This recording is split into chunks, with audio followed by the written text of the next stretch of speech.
ये ले, खा लेना और हटो मेरी गाड़ी से, मुझे गाड़ी निकालनी है। खाना नहीं चाहिए मुझे। खुले पैसे नहीं है मेरे पास। पैसे भी नहीं चाहिए मुझे। खाना भी नहीं चाहिए, पैसे भी नहीं चाहिए, तो फिर क्या चाहिए? ये आपका फोन मिल सकता है थोड़ी देर के लिए? फोन? नहीं नहीं, मैं तुम्हें अपना फोन नहीं दिखा सकती। तुम मेरा फोन लेके भाग गए या कुछ फ्रॉड कर दिया, फिर मैं तुम्हें कहाँ ढूंढती फिरूंगी? नहीं नहीं मैडम, हम चोर नहीं है। आप चाहे तो फोन के बदले ये हमारा सामान रख सकती है। नहीं नहीं, इसकी कोई जरूरत नहीं है। ये लो, थोड़ा जल्दी लौटाना। हाँ, अब हम बात करके देते। नहीं,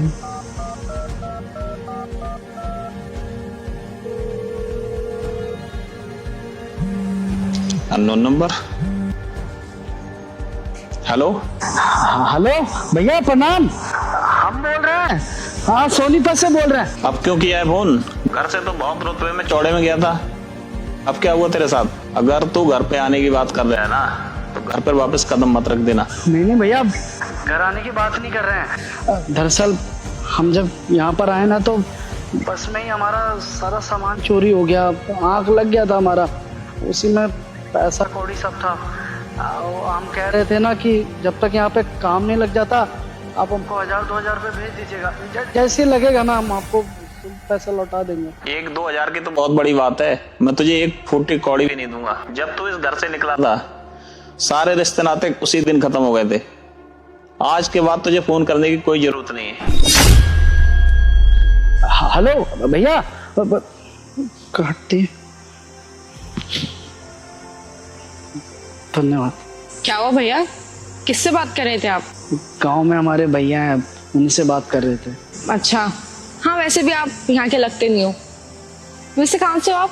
वो क्या है ना, हम बुलंद शहर से आए हैं यहाँ पर सोनीपत काम के सिलसिले में। गांव में हमारे बड़े भाई रहते हैं और उन्हीं के साथ हम रहते थे। माँ बाप तो बचपन में ही छोड़ के चले गए थे, उन्होंने ही हमें पाल पोस कर बड़ा किया। आपको पता है, हमारे बड़े भैया बहुत प्यार करते थे हमसे, लेकिन जैसे ही उनका शादी हुआ और भाभी आई ना घर में, सब कुछ एकदम बदल सा गया। आपको पता है, भाभी ना हमको रोज ताने मारती थी, हमको बोलती थी कि दिन में 10-10 बार खाता है। हम बोले भी भाभी को कि भाभी आप ऐसा बात क्यों बोलती हैं, हम पढ़ लिख जाएंगे, कुछ बन जाएंगे, काम करेंगे तो हम कमा कर लाया करेंगे। लेकिन भाभी को ना ये बात बुरा लग गया और हम पे झूठा इल्जाम लगा दिया एक दिन भैया के आगे। बोला कि हम उनके साथ छेड़खानी कर रहे थे। अरे हम माँ मानते अपनी भाभी को, भला कोई अपनी माँ के साथ ही छेड़छाड़ थोड़ी करेगा। भैया भी उनकी बात पर आ गए। भैया बोलने लगे कि तुम आज के बाद इस घर में नहीं रहेगा, निकल जाओ यहाँ से। हम भी गुस्सा में बोले कि ठीक है, मर जाएंगे लेकिन इस घर में कदम नहीं रखेंगे। और हम आ गए वहाँ से।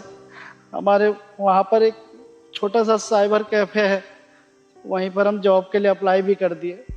और बस अप्लाई करके हम शहर आ रहे थे काम के सिलसिले में, तो हमारा पर्स चोरी हो गया और पूरा बैग वैग सब चोरी हो गया। हम सबको समझ ही नहीं आ रहा क्या करें। ये तो बड़ा बुरा हुआ आपके साथ। तो फिर ये बताओ कि आपने उन्हें फोन किया जहाँ पर आपकी नौकरी लगी थी? वो आपके रहने का बंदोबस्त तो कर ही देते। नहीं नहीं, हमको लग रहा है ना वो फ्रॉड है, उनका नंबर भी नहीं मिल रहा है। अरे तो फोन नॉट रीचेबल जा रहा था, इसका मतलब ये थोड़ी कि वो फ्रॉड है।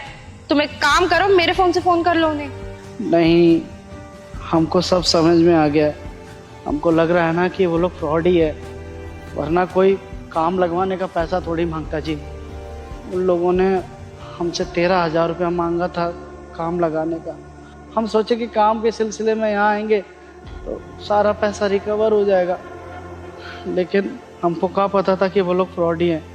जो पता दिया था ना, वहाँ पर गए थे और वहाँ पर कोई ऑफिस ही नहीं है उन लोगों का। हमको समझ नहीं आ रहा कि गांव से आते हैं यहाँ पर पर्स चोरी हो गया, सामान चोरी हो गया, जिसको 13,000 रुपये देते वो वहाँ पे कोई ऑफिस ही नहीं। हम क्या करेंगे यहाँ पर? अरे सच में आपके साथ बड़ा ही बुरा हो रहा है। अब आप यहाँ आ तो गए हो, लेकिन इतने बड़े शहर में आप सरवाइव कैसे करोगे?